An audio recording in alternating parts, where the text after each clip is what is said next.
The reason why I'm saying all this stuff is because I work in the drive-thru. You have any idea how many people come through, like, say, like, 3 words, and you think it's gonna be normal? Like, number 1, they say that really good, and then they instantly have, oh, can I have, like, you know... Wait, hang on. You're doing the phrase well to me when they're making the order and missing everything. It's Mr. Green, baby. This is an issue. Why I'm talking is because of experience.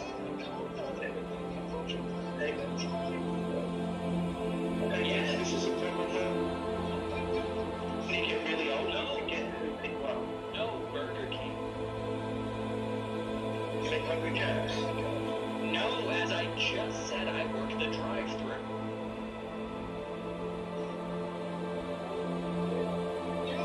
In other words, he's a speaker box.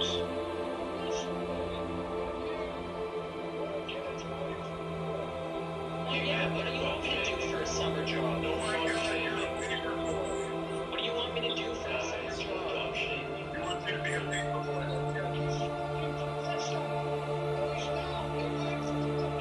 What do you want me to do between semesters? You're a pathological liar. Yeah, what do you want me to do between semesters? Man, I gotta pay rent. Wait, hang on. Is this Brian becoming legit? Yes, he is.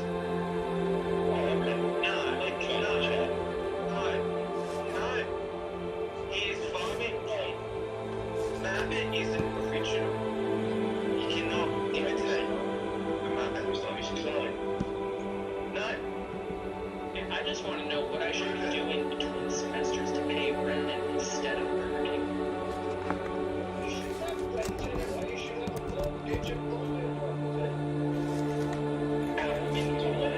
Mortgages these days. Now I'm in college. Again, You're still in university.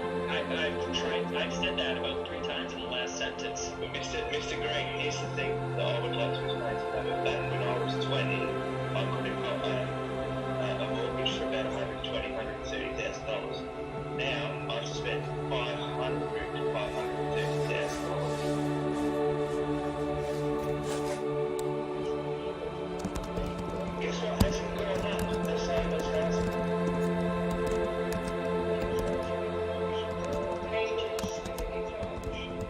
Oh, why was he? Oh, but Mavic, why was he renting? Why was he not on a mortgage? That's your logic. Well, he's getting tough, isn't he? It really is. Tickly winks. Get it. He just said, why don't you have a mortgage? And he goes, my kid was rent. No, not to. You're just yelling at clouds, right? Why would I pay for a mortgage of a place that I will not live in 2.5 years? But how will I pay for the place?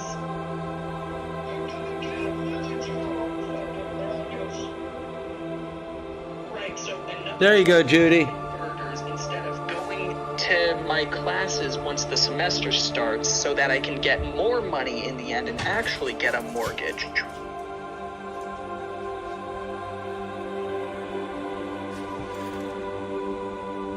Judy, you with us? Yes, I'm here. Good morning to you. Good morning. I just thought I'd have a little fun and do a time lapse tonight. This is my wide angle lens. I've got it out there and just kind of doing the old time lapse. We've got a pass of the ISS in about an hour. We might be able to get that, I don't know.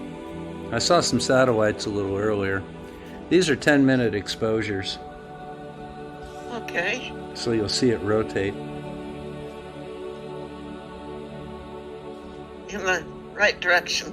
Yeah, because, you know, the Earth is rotating.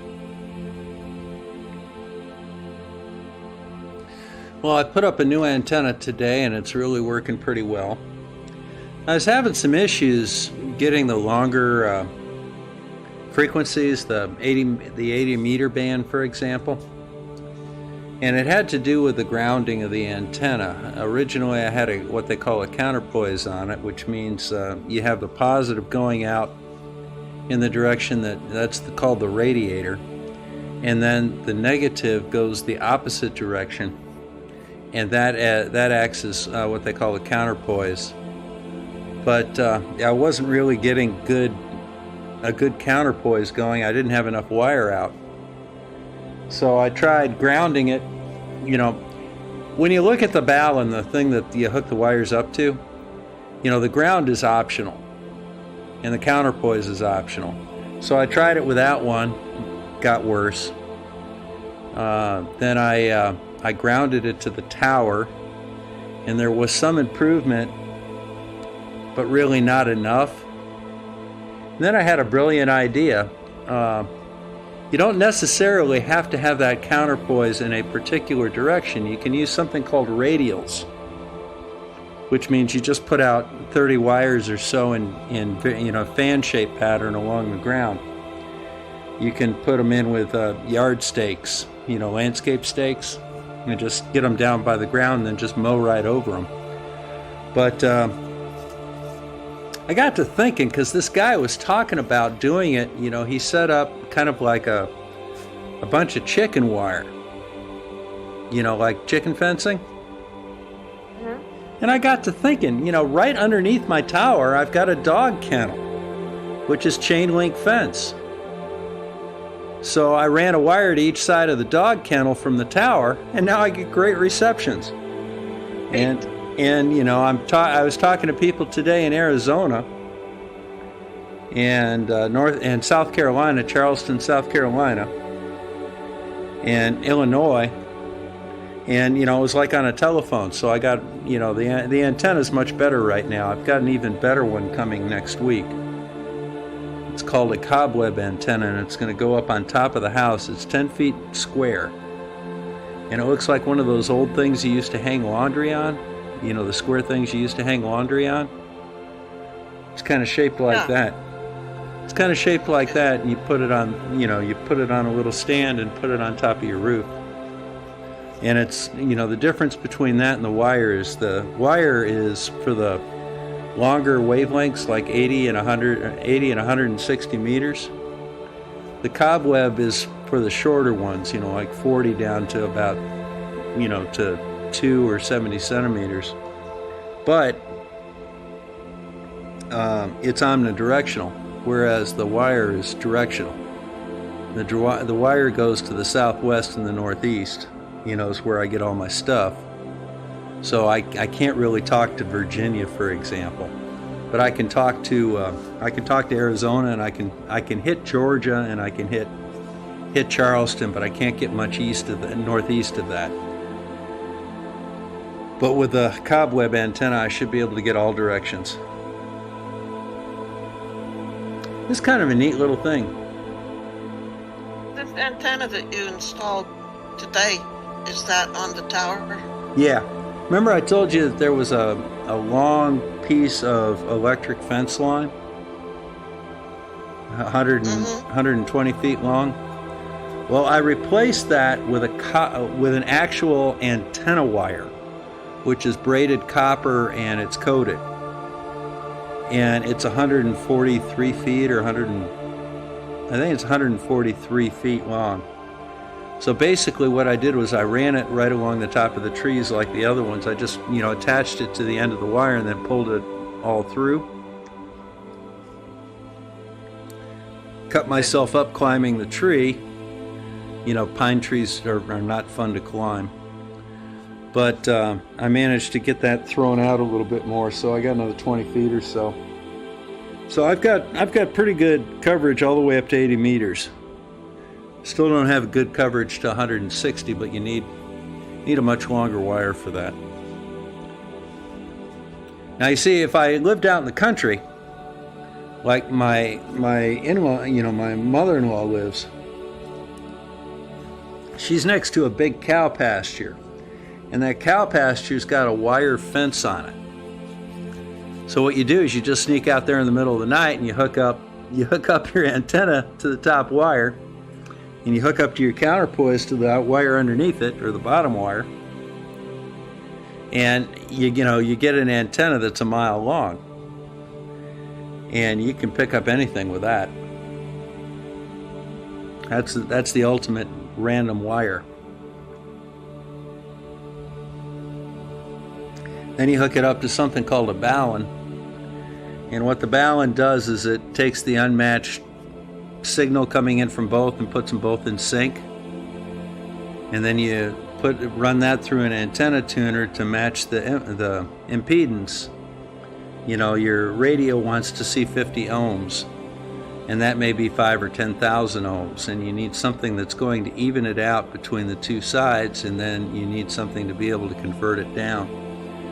So a balun is basically like a helical piece of, it's like a ring of metal, and it's got wire wrapped around it in a specific number of patterns. So the wire will spiral around it, and I've got a balun that is a 49-to-1 balun. I got one that's 9, 4, and 1-to-1. So with that long wire, you'd use the 49 balun and the 49-to-1 balun. So it'd take 4,900 ohms and knock it down to 100.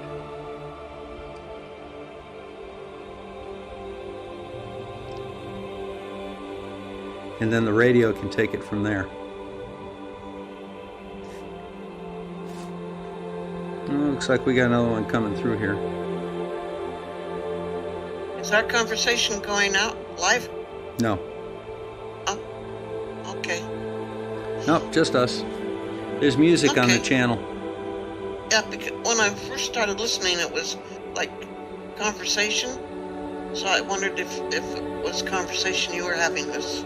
No, I had Discord on the phone, and I was over on one of the other channels. Because the previous one you did, you were talking with others. I was trying to, yeah. This one here, I'm in Discord now, of course, but the only people that are in here right now are just you and I. And I guess I'm the one person watching in YouTube. Oh, I don't know. Didn't see how many were watching. It says 1. Oh, now there's 2.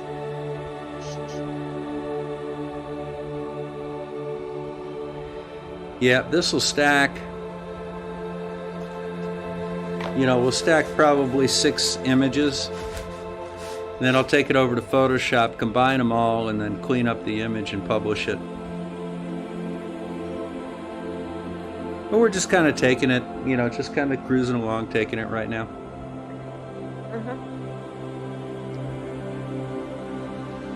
Got 50 minutes, and then we should be able to, we may see the ISS come through it.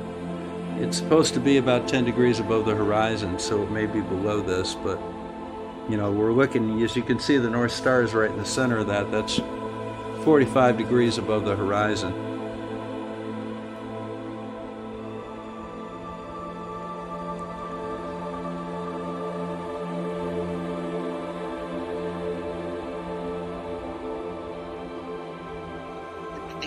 For me.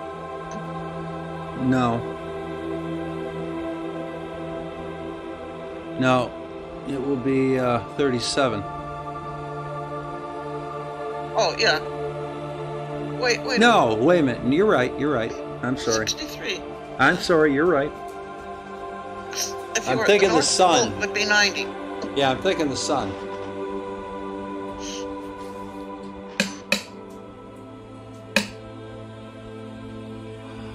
But yeah, I've been going blind doing consults. Business is really good, which is helpful, letting us get some bills caught up. And I've got to get my medical license renewed this year, I think, so I've got to take some CMEs.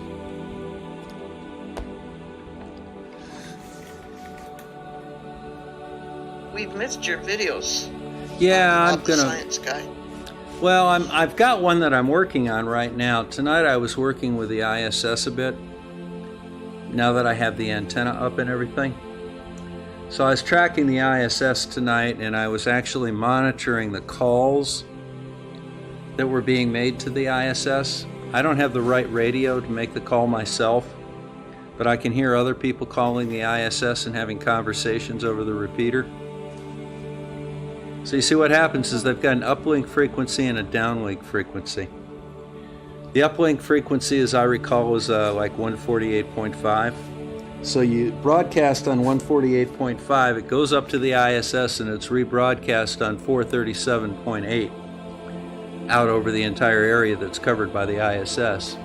So if you're in New Mexico, for example, you can send a radio signal up to the ISS. It'll rebroadcast it. I'll receive it here. I can send a radio signal to the ISS and broadcast it down, and it'll broadcast down to the first guy.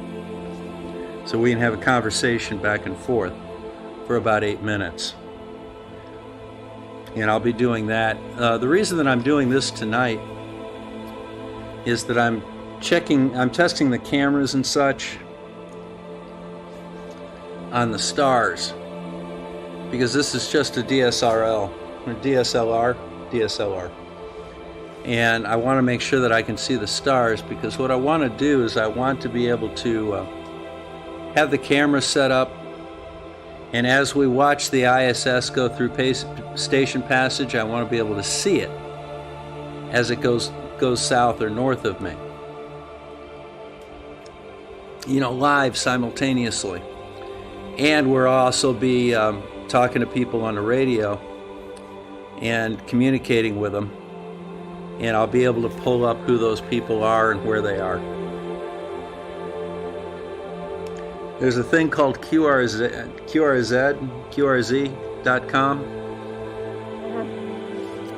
and that's a registry of ham radio call signs. So, and it comes from the government registry on it, and it's international. So what you can do is you can put my call sign in it. You'll find out who I am. You'll see my home page. You'll see everything about me, what kind of license I have, everything. So you got a piece of paper and a pencil? For your call sign? Yeah, do you know it? You mean Kilo Echo 8, Victor Echo Uniform? That's my call sign, yes. But you can pull that up on the database.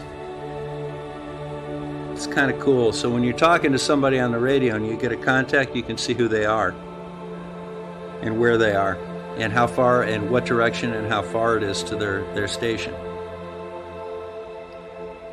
So today I had a station that I think was 3,500 kilometers away in New Mexico.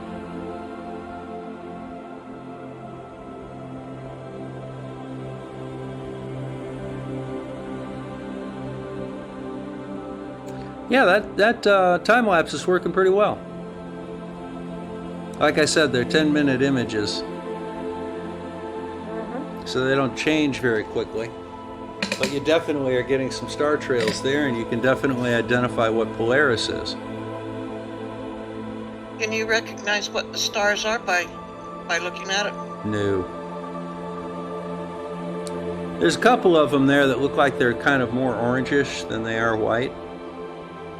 I bet you I could probably identify those.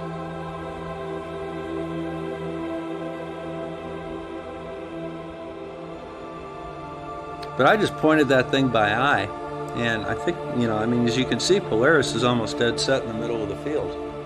It's a little bit low. Which scope are you using? I'm using my camera, just my camera. Oh, okay. Yeah, this is just a time lapse. All you need for this is a camera that can take time lapse, long exposures, and a tripod. That's all you need for this. And then you point it more or less in the general direction of the North Star, and you'll see the star trail form around the North Star. It doesn't matter where the North Star is in the image. the stars rotate about it, so you'll still see this star trail even if the North Star is down in the corner or something. And if you would live near the equator, then you could see for both sides. Yeah. Yes, that's been demonstrated. It's somewhat laughable and somewhat sad with the explanations that some people give about this. Oh yeah, they think there's a fishbowl over us that's acting as a lens. Or standing and looking at the ceiling and then looking at something on the floor. Yeah. Well, reasoning is not their long suit. I'll be right back. Okay.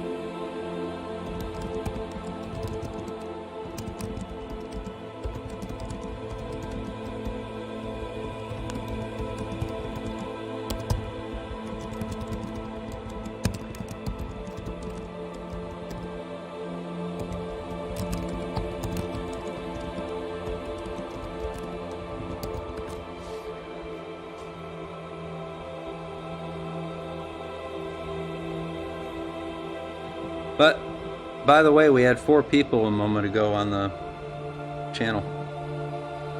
I see 3 now.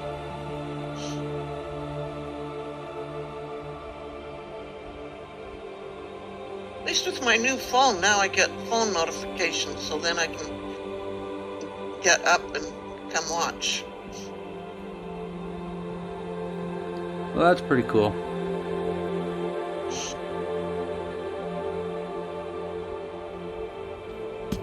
But most things that about the antennas and that are completely new to me, so my understanding isn't that much. So, looking forward to your videos about it.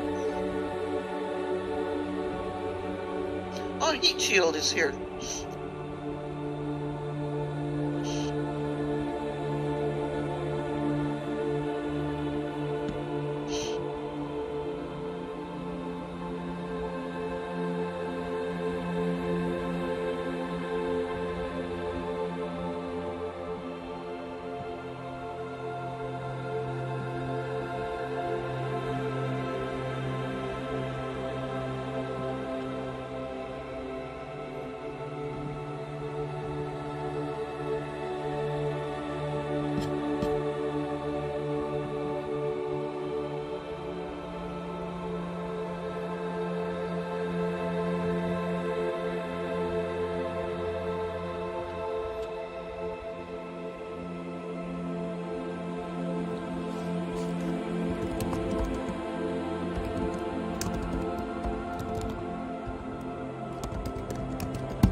go next, Pro.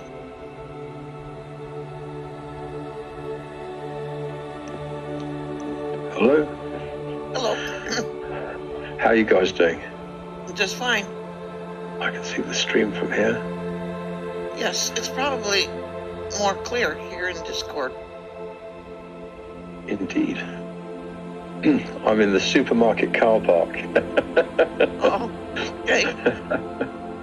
It's 7:08 and it's going to be the hottest day in the UK in history ever today. Oh, no. So there's some predictions that we're going to get 41 degrees centigrade. It's been quite cool here recently. Yeah. It's only 15 degrees right now at 9 in the morning. Yeah, it was about 30-something at 11 o'clock at night last night. It was crazy. That's cold, man. Sounds like springtime. Yeah, but not where I am. It sounds like, did we just move the England to like south of France?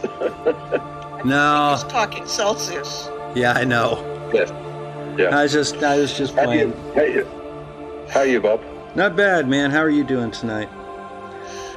Well, this morning for me. I say we just had. Yesterday was almost the hottest day ever, but today will be almost certainly the hottest day ever in this country. Well, So, considering it's cold and foggy most of the time, you know, you probably ought to save up that heat in the rocks of Scotland or something or other. cold and foggy. Are you speaking about where I live in the UK? It's always beautiful here. No, Blue really? skies every day. Ask Joe Whipp. He knows. He comes here a lot. Oh dear. I can see some star trails going on there. I'm going to assume that's Polaris somewhere in the middle there. Well, considering I can't see anything else, and that's the only place that's got a star in the center of it, yeah. I've been doing some really cool stuff lately. You know, Where's Wally, right? I've heard. I think I've seen a couple of his videos. Yeah, he's basically from the Sydney area. It's down by Wolfie. Yeah. I've known him for a couple of years. He every now and then he goes on out and puts up his telescope, and I can go in and I can take over his computer, and I can run his telescope and do observations of the southern hemisphere from here, which is kind of cool. That's excellent. You know, I got to go down and say, what the hell is that? Oh, that's the Magellan Cloud. Oh, okay, well, I don't have that here. Well, we have it here. And your moon's upside down.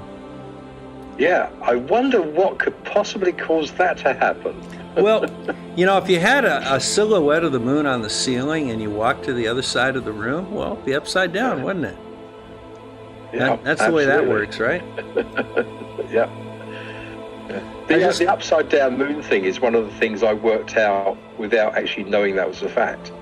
I just thought, well, it's got to be, you know. Yep. So, Well, if you understand what's going on, you can make predictions. That's the whole point of science. yeah, absolutely. I was playing with the Things like- ISS. I was playing with the ISS earlier tonight. I can pick up. I have the right antennas to be able to pick up the repeater on the ISS.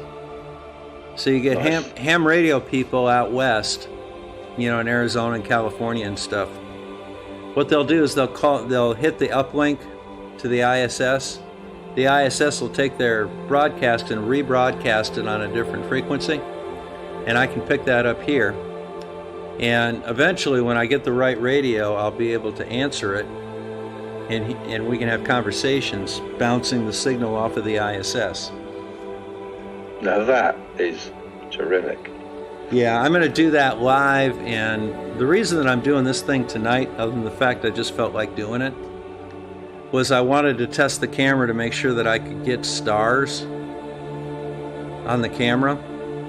And what I want to do is I want to be able to set the camera, and then as I'm tracking the Doppler shift on the ISS, and watching it go by Station Passage, I want to be able to see I want to see it in the camera as it goes by, live.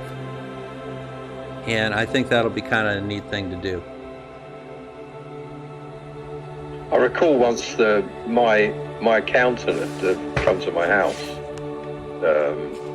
and we were in the conversation. I said, "Oh, let's go outside for a couple of minutes." He said, "Why?" I said, "The ISS is about to come over."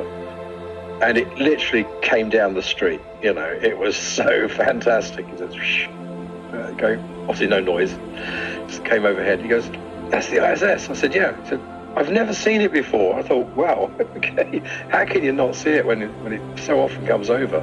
Well, it was over. So, it's been coming over 5 times a day for the last week or so.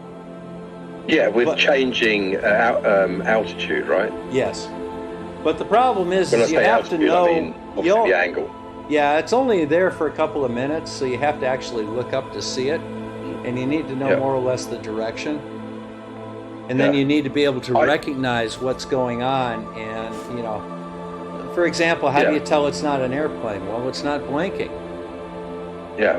Well, there's more to that. So if you're watching an ISS transit post sunset, for instance, you can show people how as it moves, as its alignment to the sun moves, so that the light from the sun has to pass through the atmosphere, it suddenly starts to go a deep orange colour. And shortly after that disappears. Yep. Because it's become eclipsed by the Earth. Yeah. And the only way that's ever going to happen is because it's a solid object with light reflecting off it. It's not something emitting light. Yeah, you see, that's the problem I'm going to run into in about 25 minutes. I think the ISS is, first, it's only going to be at most 14 degrees above the horizon. Second, I think it's going to be eclipsed. Yep. Yep. So what I tend to do is I look at my ISS transit app, and I try and look at the ones where it's like above 50 degrees. Oh yeah, those are easy. They're the best. I mean, I've actually managed once to see one that was 89.3 degrees. You know, I thought that'll do.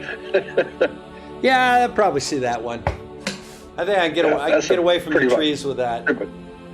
Yeah, pretty much overhead. Yeah. What about where you are? Generally, it'll either. Sometimes I've had it pretty much go overhead once or twice, but generally it's to the north or the south of me. Tonight they're all to the north. Yeah. What about Judy? What about you? I live at 63 degrees. So it'll always be south for Judy. Right. Okay. That's because of its orbital inclination, is it? Is that what yeah, it goes. I think it's 58 degrees north to 58 degrees south. Right. So at 63 degrees, it'll always be south of Judy. Yeah. And she'll just get the peaks. So, you know, it'll rainbow up in the southeast, or it'll rainbow up in the east, or rainbow up in the southwest, something or other like that. It doesn't go to either side of her like it does with me.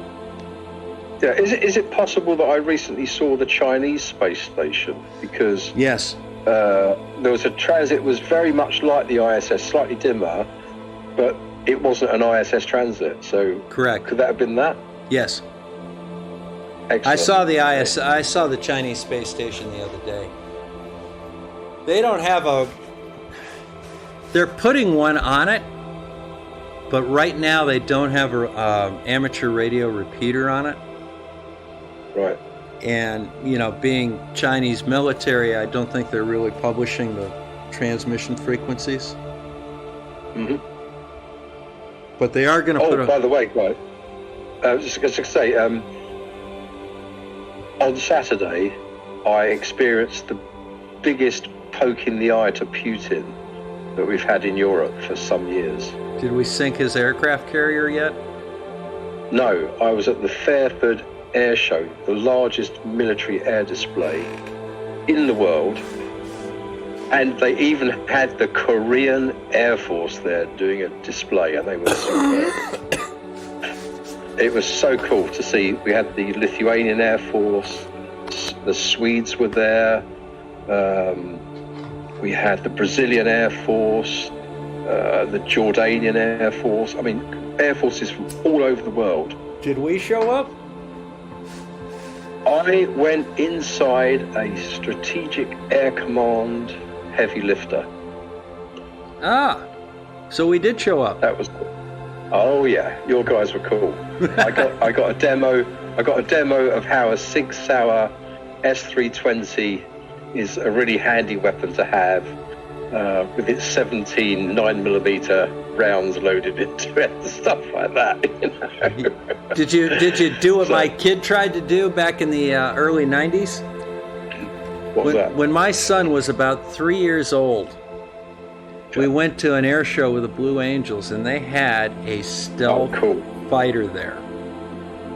Yeah. I mean, they had that's a 117, yeah? Yeah, they had just acknowledged that they had them. Yeah. And it was the first time they let civilians really just see one. Yeah. And it was cordoned off about 25, 30 feet from the fighter. And they had armed guards all the way around it. Yeah. And you were not going anywhere near that thing, but you could see it. It was a black, funny-looking airplane. Well, my son... Plenty of armed guards at this show as well. Oh, yeah. Well, my son, at 3 years old, had the really bright idea that he could pass underneath... He was short enough that he could get underneath the cordon wire. All right? Yeah. And out of the clear blue sky, he just took off running and went over and grabbed the tire on the stealth fighter. Did he claim it? And my wife started to run after him. My wife at the time started to run after him, and to my discredit, I grabbed her and stopped her. Yeah. Because, you know, those airmen, the air police, the security forces, you know, they trained for this, but they didn't train for a 3-year-old doing it. So what are they going to do? You know, they're not going to plug the guy at an air show. They're not going to plug a toddler at an air show. But no, we were not going to go get him. They were going to go get him. They circled around and said, "Step away from the vehicle." No, one of the NCOs just slung his weapon and went over and grabbed him, picked him up with one arm and walked him back. But I think he patted him down to see whether or not he had any recording devices on him. Hey, I see Sean's here. Oh, my goodness.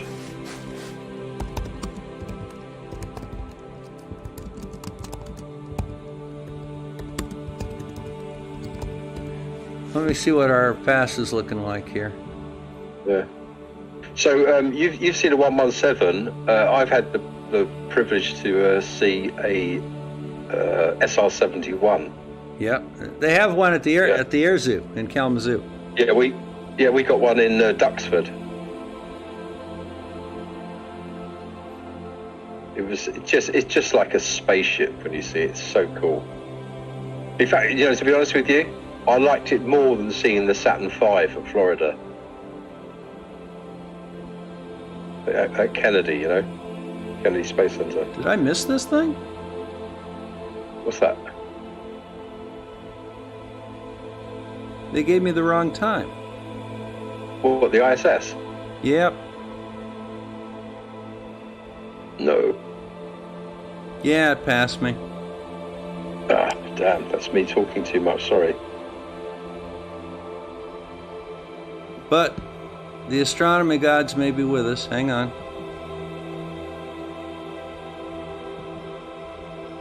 No track.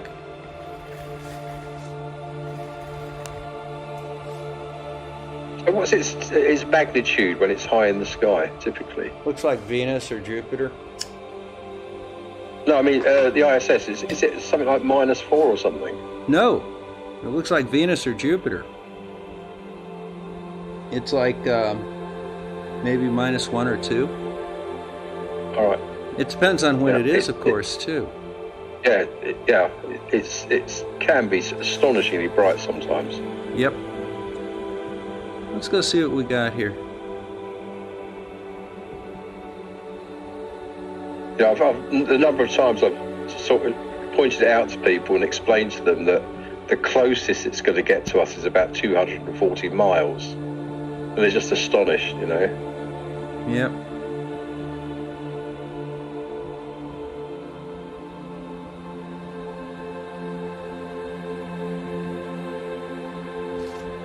Well, let's go see what we can find here.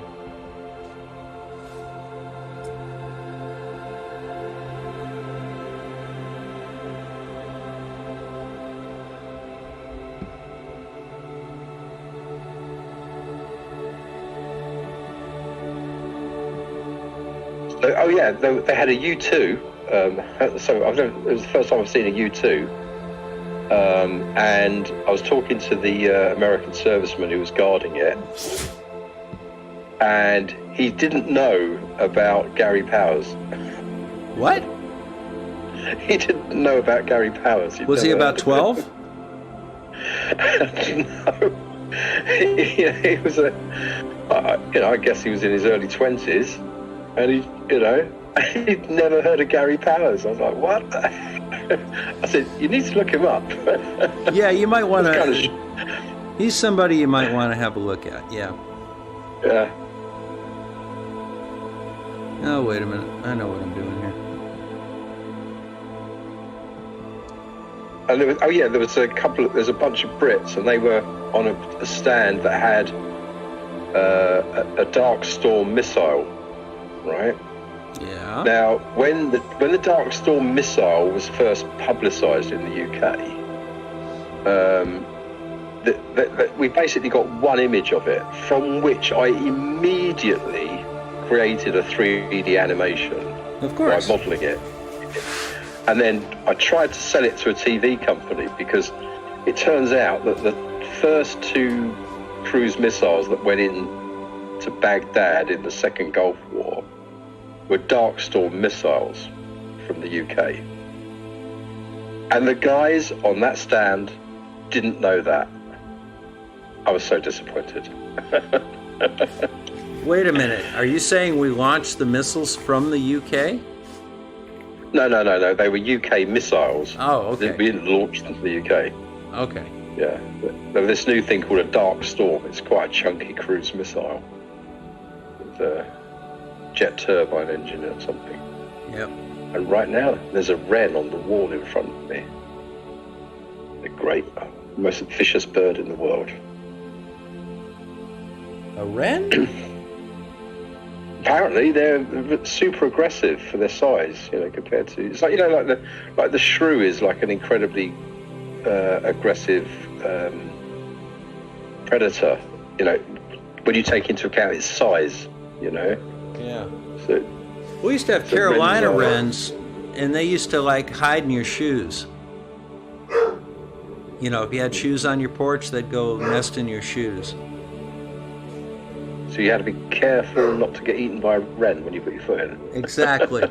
Now, if we retire and go to Nevada, of course, we have the same problem, except they're scorpions. I'd rather stick my foot on a wren than a scorpion on any day of the week. Yeah. We have some scorpions in the UK, but only in very isolated places. Like zoos? I'm not sure. No, they're in the wild. But they're not very common. But when I was at my wife's grandmother's house in Italy, I once picked up a concrete block just outside her kitchen door, and there was, 15, 20 scorpions under it. So, yeah.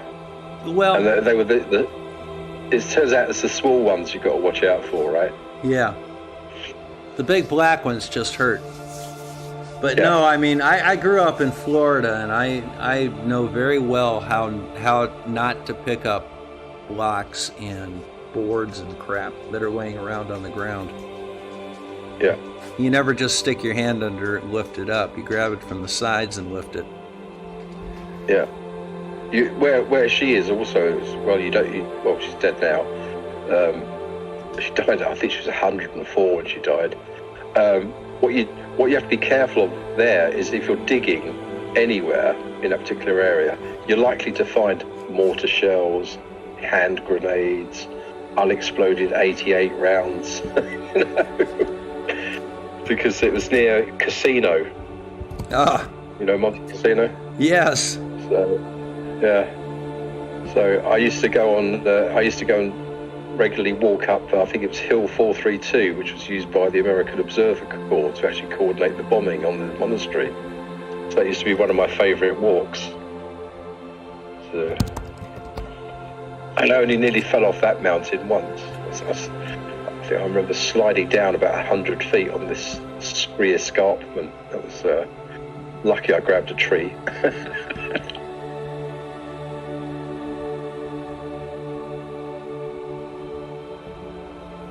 So scorpions are going to be your worry, yeah? Yeah, I don't really like scorpions. They're cool to look at because you can find them with ultraviolet light, can't you? Yep. Just glow. You can see a shark coming at where you, you are, too. Judy? You can see a shark coming at you, too. It doesn't make it any cooler, though. I did live in southern Utah for a little bit.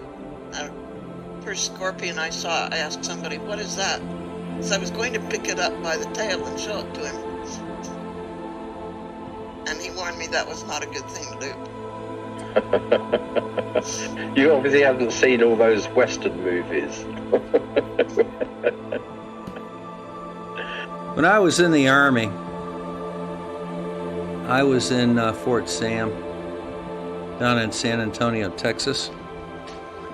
And normally we had the weekends off, but this particular weekend, the Secretary of Defense was going to be driving down this road, and they didn't want him to see any sticks on the ground. So they brought our entire battalion out, and we had to comb the field, you know, within, you know, like 100 yards of the road to make sure that everything was neat and shipshape and looking manicured. So yeah, that's how the defense budget is best employed. well, we were getting paid whether we were there or not, as if we were getting paid. But remember, I was an E3 at the time. They didn't pay me very much money. But I don't know what an E3 is. So. I was a private. I was private first class. Okay. So I wasn't. I was entry level for somebody that had college, but didn't have a degree. But I had to have 2 years of college to get that. But in any event, we'd kind of turned it into a nature walk, since we had to be out there anyhow, and it was Texas. And I remember you could really tell the guys from the city from the guys from the country. You know, I had this guy come up to me, he says, "Bob, look at this really cool spider I found." He had a jar, and he had the biggest freaking black widow spider in it I'd ever seen in my life. And I said, "Put the lid on that damn thing." You know, come on. You don't know what you have there. I mean, a big old red vial, you know, red figure 8 on its belly and everything. I'm probably quite rare in the UK, in as much as I'm probably one of the few people in the UK to actually have been bitten by a UK native spider. What was that? So it was just a common, what we call a common garden spider.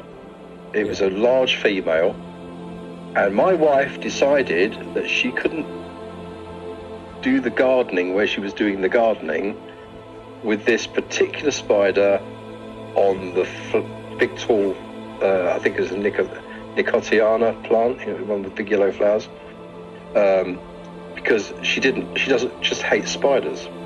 Okay. And she decided that I should pick it up and relocate it. Well, that was a mistake. At that point, I had no fear of spiders, right? So I picked this thing up in my hand. What? And of course well, yeah, because like spiders over here are like nothing. You know, you just pick them up in your hand and scoop them up and pop them outside the window. You know, because they're never going to do you any harm, right? Yeah. So I picked this one up. She was guarding the babies. That's your second mistake.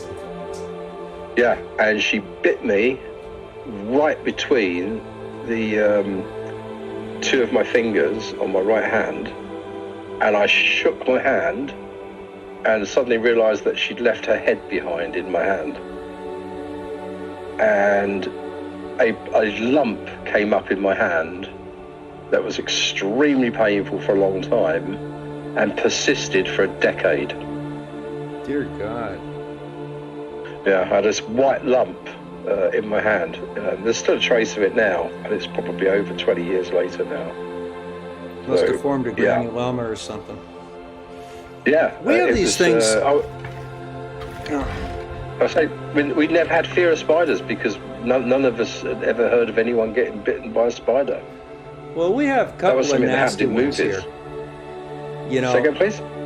we have a couple nasty ones here. You know, we're not Australia by any means, but Yeah. we do have tarantulas down south. We do have scorpions, which aren't really spiders, but Yeah. they're creepy enough to be spiders. Yeah. And the most common one is something called a brown recluse spider. And those are really, really, really nasty. You see them in wood piles and in tall grass and stuff like that. I actually had an elderly lady that died of one under my care in South Carolina. She got bit by a brown recluse and it basically caused her to have heart failure. And she coded and died. Yeah. I mean, we would do stupid stuff like put a live spider in your mouth and then open your mouth and have it run off your tongue because we just never were scared of them, you know. Yep. And all that changed when I got. Well, they're not going to get down your throat, are they?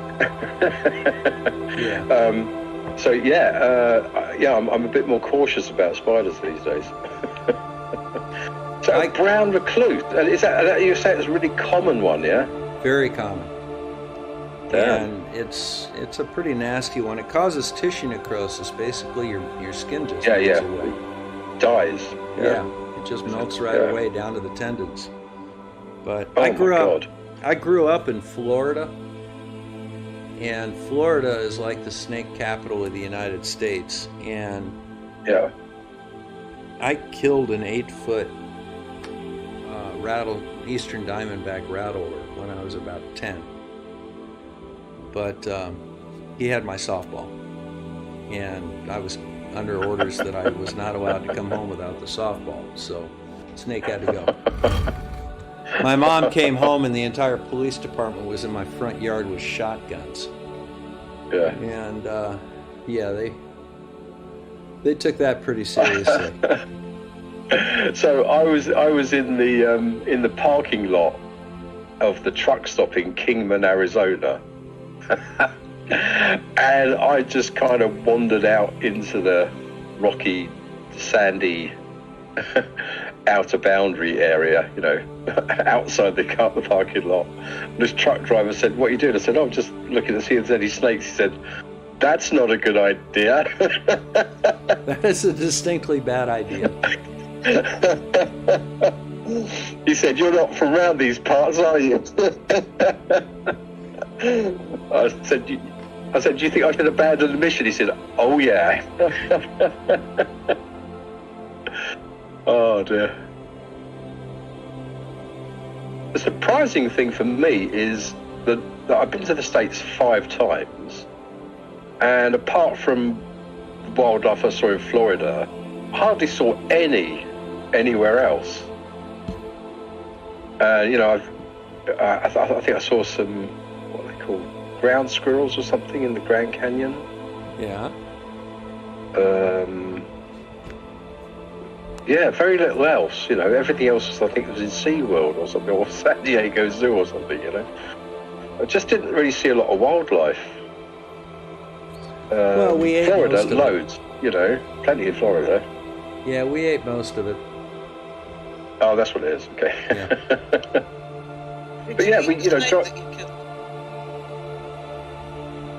that was addressed to you, Bob. I didn't hear it.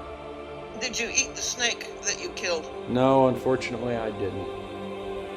My mom's still in counseling over it. Yeah.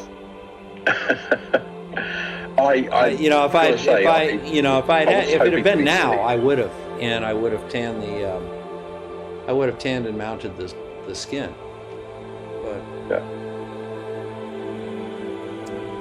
But yeah, that was another time.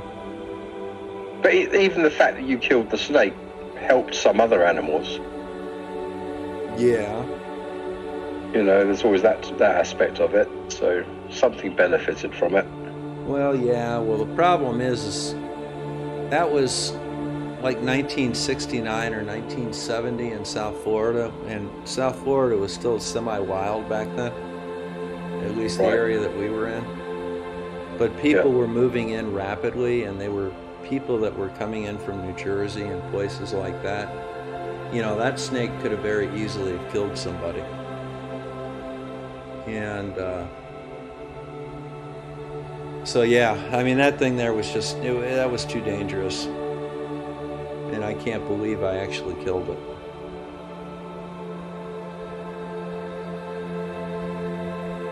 Did it pose any actual threat to you? And my softball. Yeah, well, when you say it had your, what was it, wrapped, was it sort of coiled around it, or? We were playing softball. Yeah. And, you know, I was told that, you know, we didn't have a lot of money, and I had to have that softball until I went to college. I was 10. Right.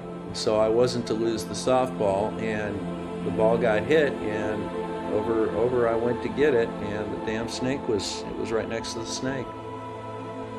And, you know, I couldn't get it with a snake there, at least not with a functional snake there.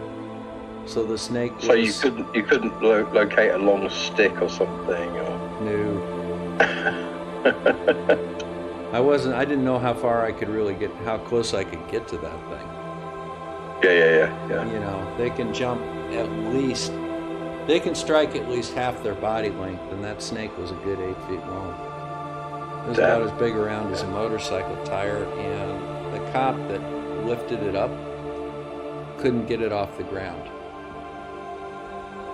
You know, lifted it up by the head, and the head was about the size of his hand.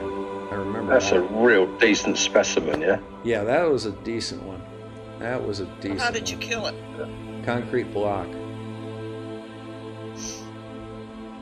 But that was back. You know, I like snakes. I don't like poisonous ones. Rattlesnakes, you know, I've learned a lot about since then. And rattlesnakes, you know, really won't mess with you unless you like step on them, and then they'll just kind of look at you for a minute, then they'll bite you. You know, they give Yeah. We have a thing called a viper here, which is quite a. Yeah. No, people don't die from it. You know, yeah. but they do tread on the thing. You know, if you tread on them, you're gonna annoy them somewhat. Yeah, that. And of course, the other irritates snake me. we have is the grass snake, and that's just a beautiful, beautiful creature. Oh yeah. Well, they'll still bite you, but they won't hurt you. Yeah. You know, they It'll just. hurt. It's just not going to do you any harm. Yeah, exactly. Yeah. I was walking barefooted once, and a person I was with said, "Stop." And I almost stepped on a baby rattlesnake. And they will inject all the venom that they have. Yep. That's a hell of a bee sting. We have Mamba? Manasuka rattlesnakes here. They're about 18 inches okay. long here in Michigan. Tiny ones? Yeah, they're tiny ones. And not particularly vicious. They're not aggressive. Now, water moccasins on the other hand are assholes. They will chase you. And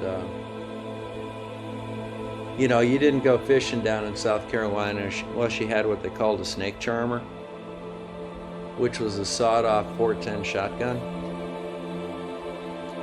And you know, is it just us in here? I'll just double check for you. Hang on. Yeah, it's just Next Pro's Just in here us, too. yeah. Next Pro, you? Yeah. All right. You know, when I was down in South Carolina, you know, I knew a number of the police officers down there, and the bottom line was If they caught you with a sawed-off 410, which is like a federal offense, if you had a tackle box and you were the right shade of white, they'd leave you alone. Right. And you know, it's just one of those things that they were, you know, I mean, it was a tackle box gun basically, but we did stupid things.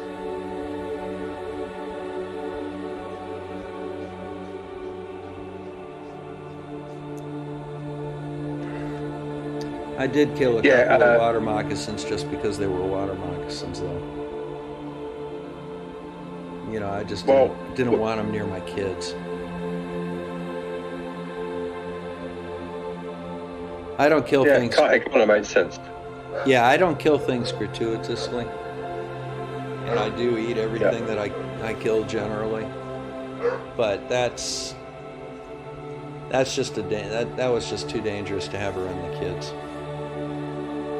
Yeah. Over here, the creature if you're going to get killed by an animal, it's going to be it's either going to be a cow, or a bee.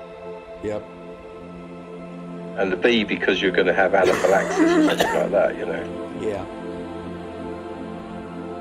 You know, the most dangerous animal in Alaska is the moose. Yep.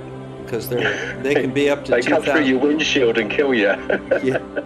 Yeah, they do. But the problem is they weigh. You know, the bulls, especially when they're in rut, are about 2,000 pounds. They are irritable and stupid, and that is a really bad combination for a wild animal.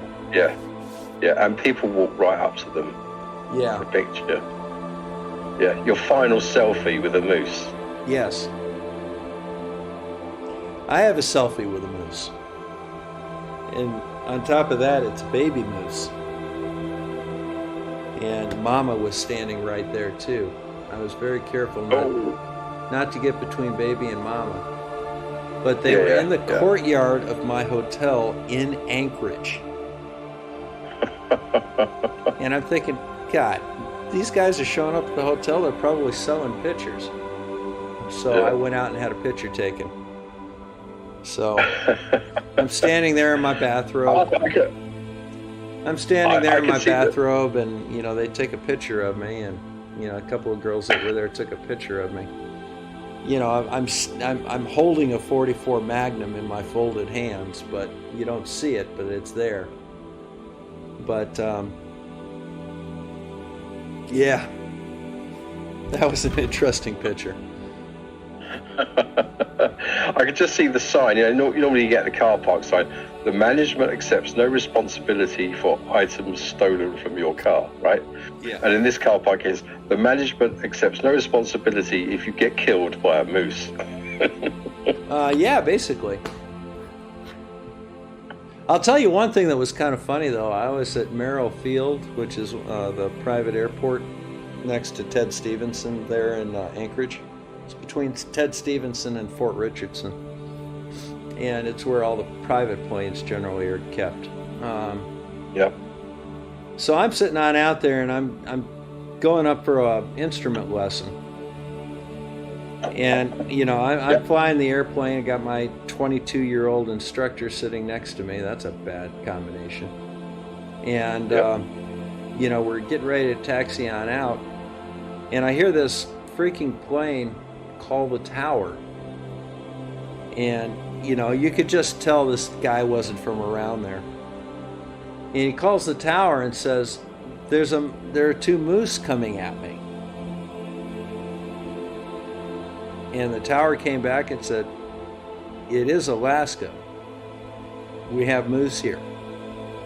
And he goes, but what are they going to do? You know, what do they do? And, you know, the 12-year-old in me came out, and, you know, I just was an unidentified voice on the radio that said, they're coming to eat you.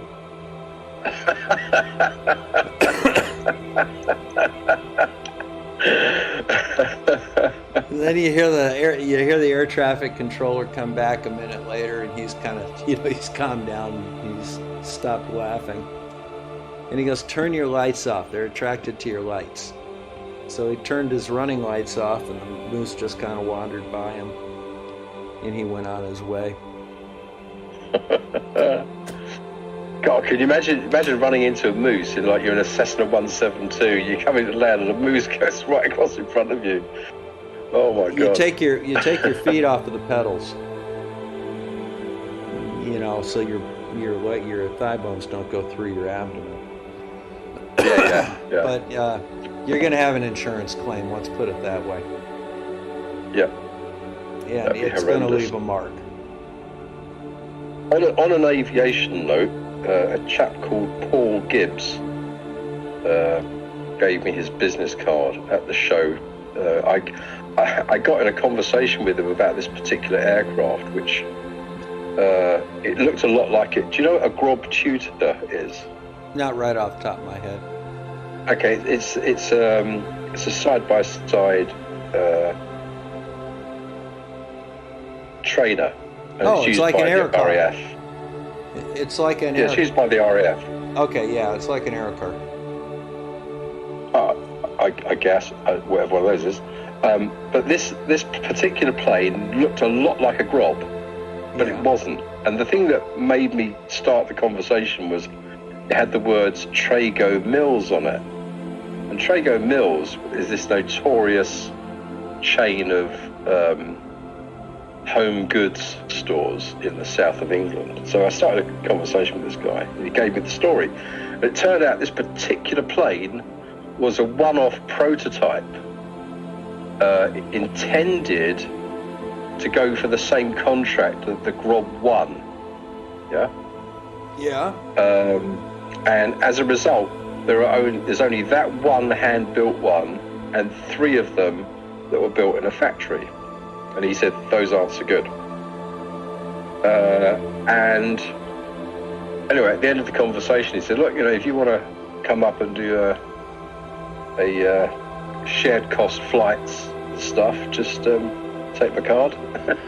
And then I look them up online. They've also got a Jet Provost side-by-side jet trainer that you can pay to go for rides in. So, so if I'm up in Scotland, I think I'm going to take him up on the offer.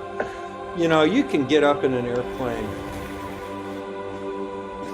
It's not as bad as you would think it would be. It's kind of like dinner and a movie. What do you mean? Well, the cost is dinner and a movie, basically. Right. You can get up for an introductory flight for, I don't know, $100. Right. Yeah. They'll take you up for half an hour or an hour. Yeah, but it's considerably more expensive here. Yeah. It's about 1.6 times that, I would imagine, here. It's not cheap. But I've actually flown a complete flight in an ASW-21 glider, 21 meter wingspan.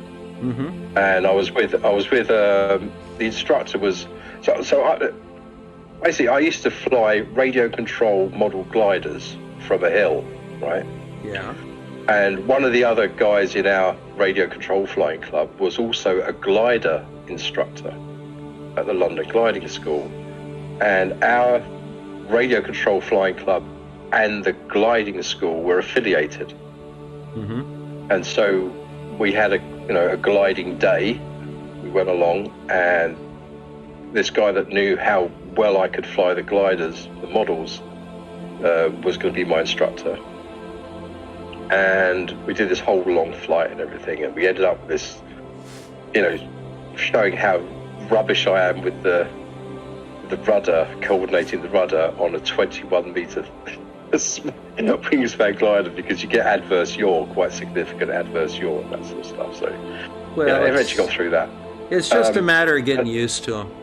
If you fly tailwheel airplane, you learn how to use your rudders. A lot of people absolutely. don't. Or if you're in the military, you learn how to use your rudders because that's what they train you. But this was my very first time at the controls of any aircraft, right?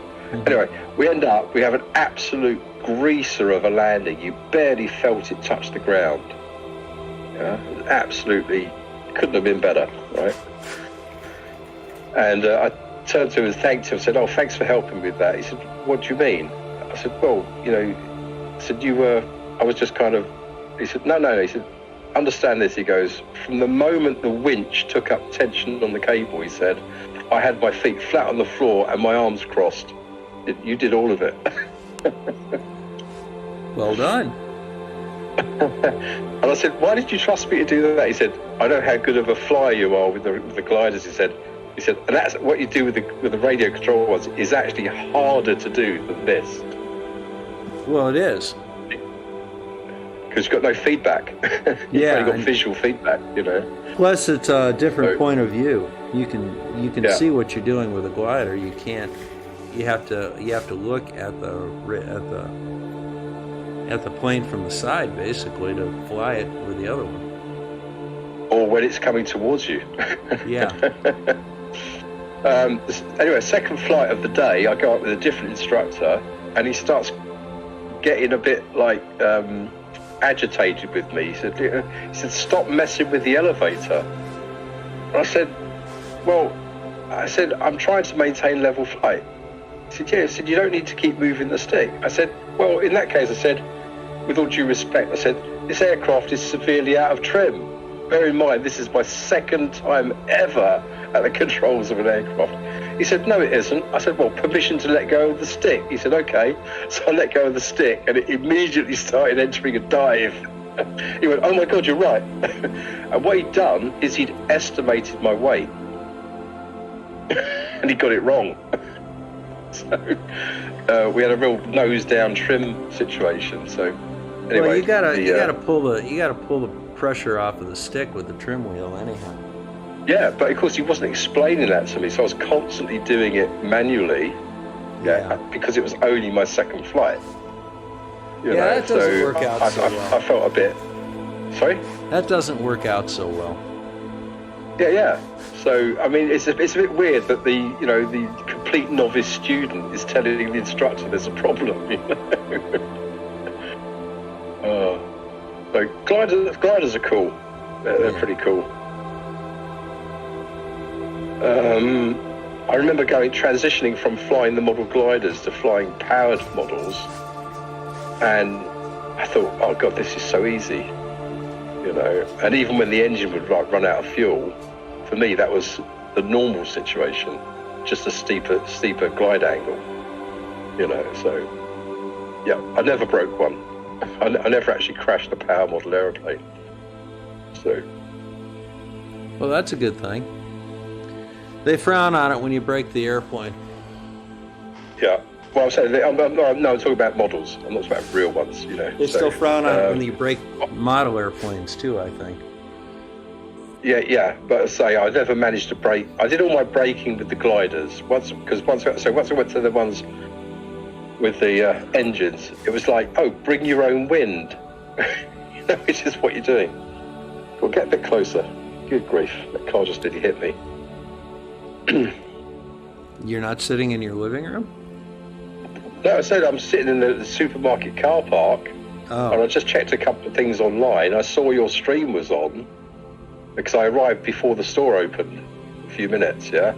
And I just ended up talking to you guys instead of actually doing what I was supposed to be doing. Your wife will put spiders on you. No, not anymore, because we're happily not together anymore. Yeah, and the kids are really pleased about that.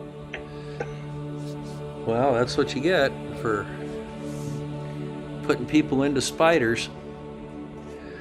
What? Who?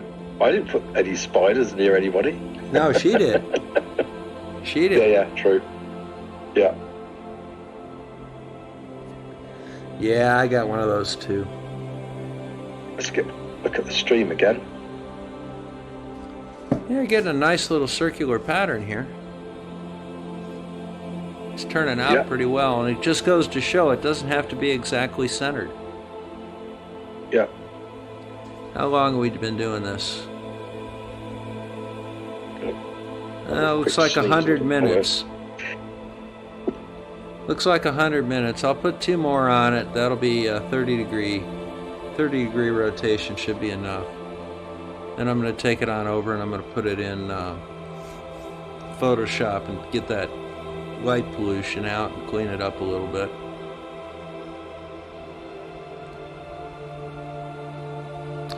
This is the first one I've ever taken. Turned out pretty nice. Yeah, so how are you going to... I mean, obviously you can adjust the contrast, etc. You do curve and level adjustments in Photoshop. See, all the data is there. All the data is there. But what you can do is, you know, like for example, if you look up at the corners, it's black. Yeah. And if you look at the center... So my question was going to be, are you shooting RAW files? Yeah, these are RAW files. Okay, so you've got an extended range. Okay, so the picture quality is going to be better. Okay. Now here, let me show you. I'm doing what's called live stacking right now. So you see the histogram right here? It should be coming on up. So here is the raw image. Okay? Notice that the color curves down here are not lined up. Yep. Now I've lined them up so we're white balanced, but we're overexposed. Yep. So what I'll do is I'll shift. So you see right here, this is the black level right here. Right. This is the mid-range. And here's the whites. Yep. So I can play with this a little bit.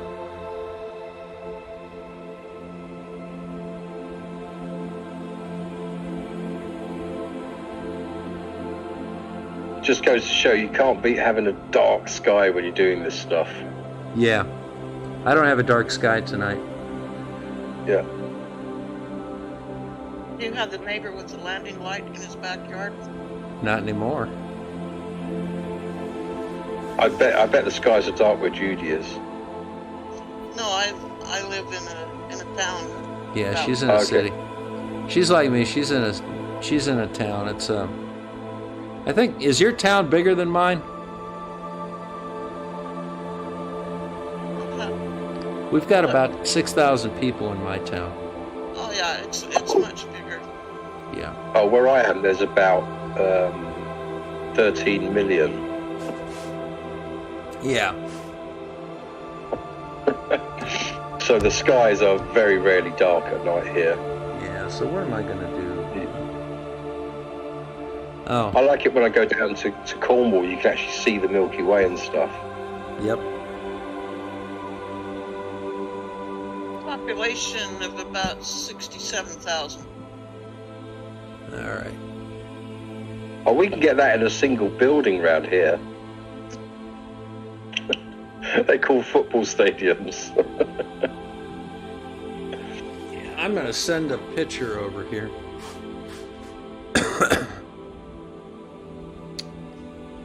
Let me do a little computer magic here. Computer magic. Yep.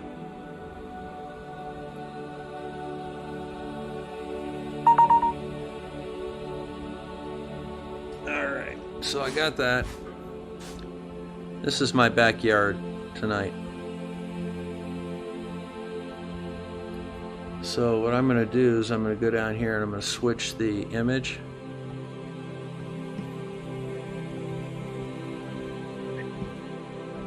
Back up the stream. So this is my... Oh, that's your lake where you did your level experiment. Yep. So... Get the... What we have here, I don't know. Do you see my cursor here? Hang on. Let me just put it horizontal. All right. Well, obviously, this is the damn moon and Jupiter. All right. So right ahead of you, at the end of the lake, you'll see the light pole, and then to the left of it is the dam. And then going up, you've got the moon. And then if you go up to about 12:30 from the moon, you'll see Jupiter. Yeah, I see that. What's the other little dot? What other little dot? That's a lens flare. Okay. Just like there's a lens flare around the moon. Because this is it's a long exposure, like a 2-second exposure with an iPhone. Yeah. And it's built okay. in and stabilized a little bit. But still, it's a handheld long exposure.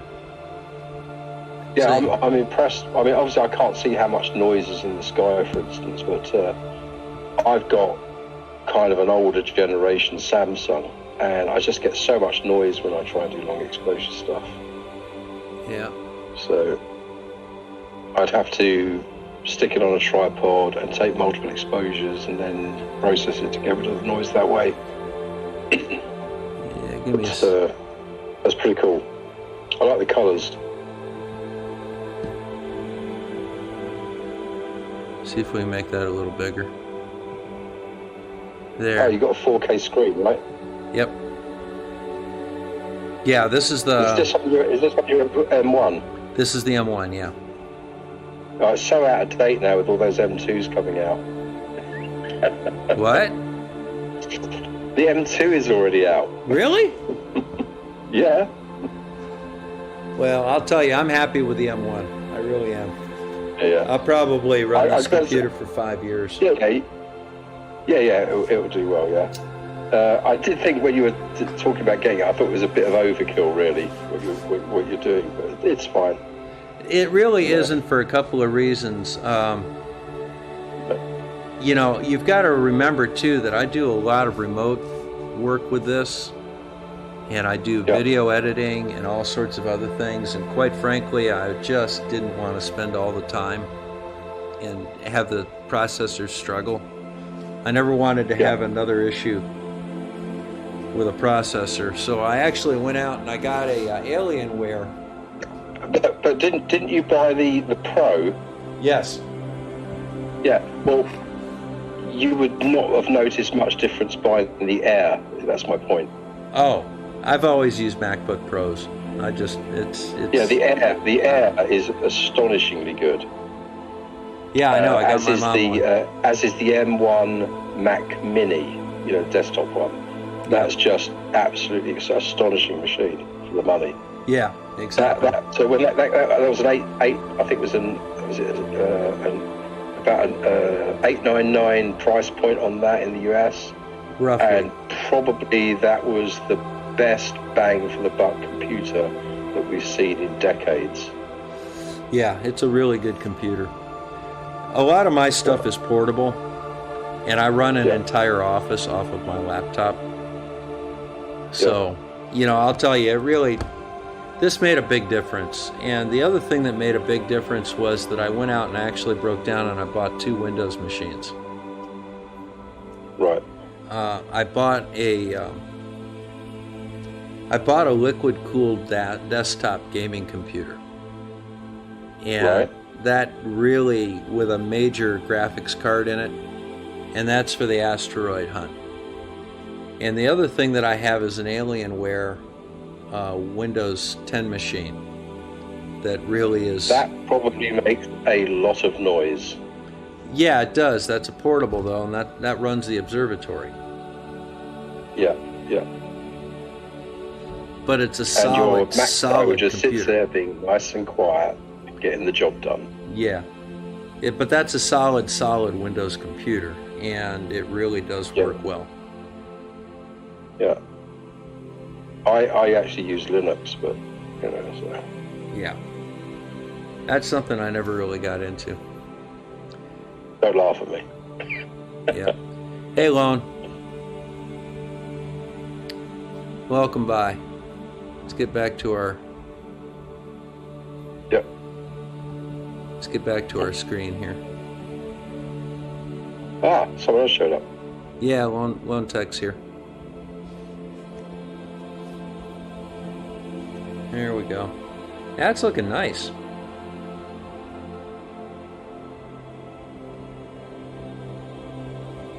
Yep. See how much we've got on that.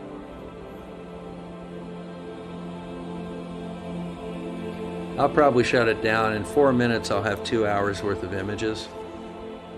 So here's a question: have you considered making a mask from that? Essentially, it's a predictable gradient in many ways, isn't it?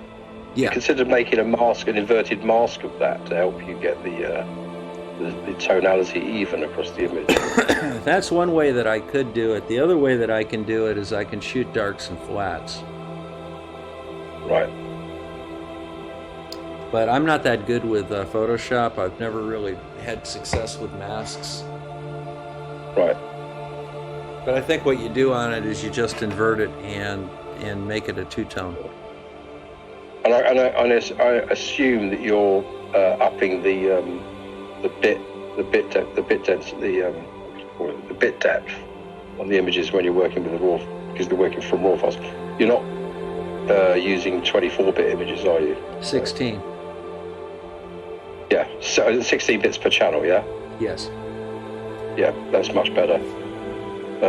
That stops you getting that drop out that you'll see in the histograms and stuff, yeah? Yeah. Well, there's a lot of vignetting on this too, and that, this is not really my favorite camera. I really don't care for it. It's not an astro camera. It's good for taking pictures of a picnic, but it's not a really good astro camera. One of these days, I'm probably going to get a better DSLR. The guy that One of the bought big problems we have nowadays is, Bob, is the fact that a lot of municipalities are getting rid of their sodium discharge lamps. As they should. Well, yeah, but the issue is that sodium discharge lamps are not, when they're lighting the sky up, that's easy to get rid of. You put a sodium filter on what you're shooting with, and that's basically got rid of that, And of course, we now got these broad spectrum LEDs now, and we're just getting more light pollution, making astronomy more and more difficult because people are just leaving the damn lights on all night. Yeah. For no good reason. Well, I recently picked up a monochrome camera, a really good one. I got a ZWO 533mm. Yeah. And that's a really decent monochrome camera, and I've got a filter wheel for it. I just need to get some filters, and I'm going to get some narrowband filters, and that'll get rid of all of the light pollution, and it'll give me some really nice images. I got the thing collimated the other day, and trying to collimate a Ritchie is not fun, but I managed to do it. The Ritchie being a telescope, yeah? Yeah, Ritchie Crayon. Yeah, I'm not really super familiar with telescopes and the whole collimation thing. I didn't watch your collimation video. Yeah, so I put my hand up to that one. That was. I know you did it, but I didn't watch it. That was for a bird reflector. That's a little different, but a Ritchie. The most common telescope you're going to run into, that's, the upper, for an amateur, is generally what they call a Schmidt Cassegrain telescope. And the way that works is it's a real big scope. It's got a round mirror in the back, and that reflects to a secondary mirror in the front, which goes back through a hole in the primary. It's essentially the same as a catadioptric lens on a camera. Yeah.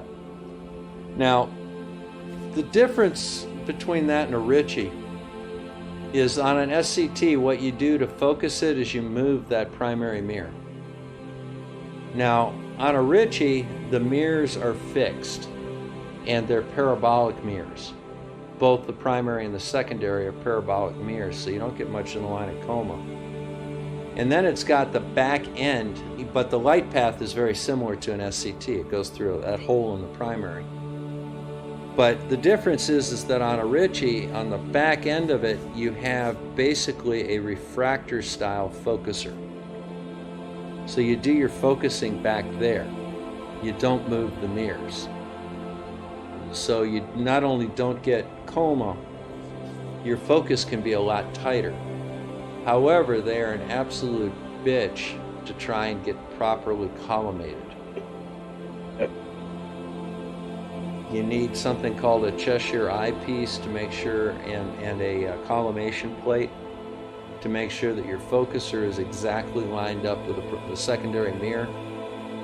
And then you have to adjust that secondary mirror to reflect the light directly, a laser that's in the focuser, to reflect it back upon itself. Yep. And then you do a final star collimation, where you defocus a star and make sure that it's completely, the airy disc in the middle of it is completely centered. Something just broke. Is this still working? What's still working? Oh, I thought I lost the connection, sorry. When I was shooting publicity stills for Stanley Kubrick, he would insist that I used a very specific type of screen and viewfinder on the camera. And it was one of these parallax type viewfinders where you'd adjust the focus. I'd be using like a micro Nikkor 55mm. Yeah. And what you would do is you turn the focus ring, and while you're looking through the viewfinder, you'd shake your head slightly from side to side. And you were focused when the crosshairs in the viewfinder stopped moving against the grain of the image. Yep. And that was so accurate, And people would see me, they'd be walking past while I was focusing on stuff. And they say, why are you shaking your head? Because they didn't realise that was even a thing, So, Stanley was very particular about how he wanted everything done. So, I eventually, basically, we were using a Nikon F4 motorized with a 250 exposure back, and this weird focusing system, and a 55mm micro Nikkor on an American slide duplicator thing. I can't remember the brand. But I remember demonstrating to Stanley what the big problem with his setup was, because it had to be done in his house. He wouldn't let it go out to a lab, right? Because he didn't want the pictures getting out, the house was huge, it had a section for working and all that sort of stuff. But one of the things I showed him was that I placed a small mirror on the back of the camera, and I put a torch up on a shelf pointing at the mirror. And I said, watch this when I take a picture. And then the reflected image from the mirror would just scoot all over the ceiling every time I took a picture. I said, we have to fix this. Because it doesn't matter how well you focus it, if the damn thing is moving, you're not getting a sharp image. So, and I'm sure you're very familiar with that stuff, Bob, because of what you're doing, yeah? Yeah. It's so